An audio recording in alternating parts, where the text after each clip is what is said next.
The Cincinnati taxi world is its own microcosm, a strange blend of characters all hustling to make their ends meet. I was once part of it, trying to dodge the money trap set by greedy owners and navigate the maze of the city's 7 hills. Back in the day pre-rideshare era, I was a driver caught in the endless loop of debt with my old taxi company. So I switched gigs. New company, same hustle, only they pair you with a seasoned pro on your first day to show you the ropes. I knew the girl that I was riding with. The taxi community isn't very big in Cincinnati, especially among women, and I had seen her around often.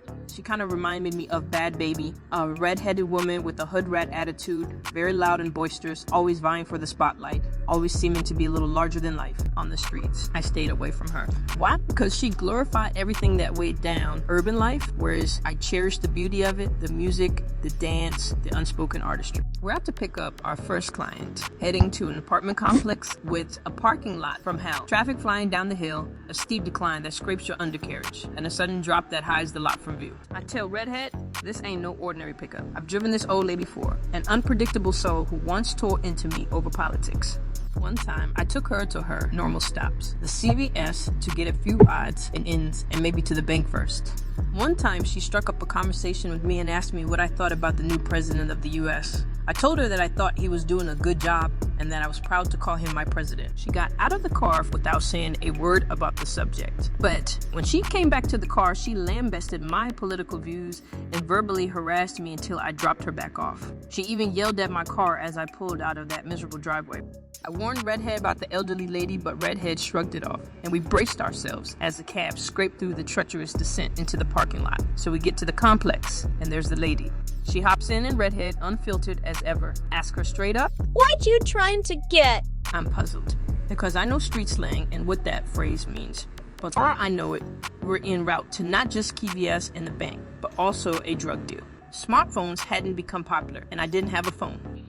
I was trying to figure out how in the hell I was supposed to just dip out, walk back to the office, and explain why I jumped out during training, all without snitching on a drug dealer. I was working on my escape plan when we got to the first stop. The lady goes in, Redhead calls her dude, but no answer. Good. Lady returns, then it's off to the bank. Redhead finally makes contact. I'm watching the old woman struggle with the bank door. A tragic comedy in real life when Redhead just cackles at her over the phone. We on our way! Ha! Look at this goofy bee! She can't even get out the door. Stupid. The lady quickly returns to the back seat, and as we pull off, I realize that I've blown my chances of escape. My heart is racing, but I'm playing it cool. We cross onto the viaduct and stop at a red light. All of a sudden, Redhead looks into the rearview mirror at the old lady and yells, "Bitch! What did you do?" I look in my own side mirror and see 2 police cars behind us.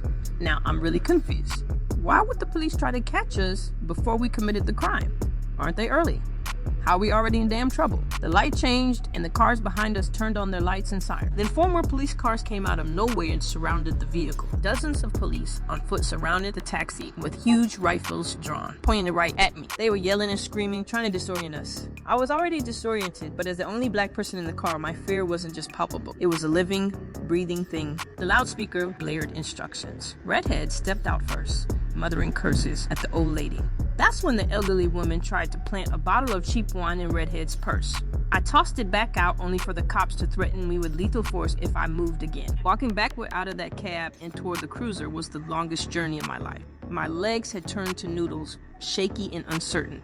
Each step a calculation, knowing any misstep could cost me everything. After all, this was Cincinnati, Ohio, and black people have been killed by police for less. So these noodles weren't unfounded. This wasn't just about an arrest. It was about survival, about making it out alive in a situation where the odds were already stacked against me. Finally, in the cruiser, an officer took my statement. Turns out, the batty old lady claimed she was being kidnapped. The cavalry returned, all smiles and jokes about my hell of a first date. The other officers started laughing and giggling, like they hadn't been trying to kill me an hour ago. They let me and Redhead go back to work, and they carted the old lady back to wherever crazed, lying-ass old ladies go. True story.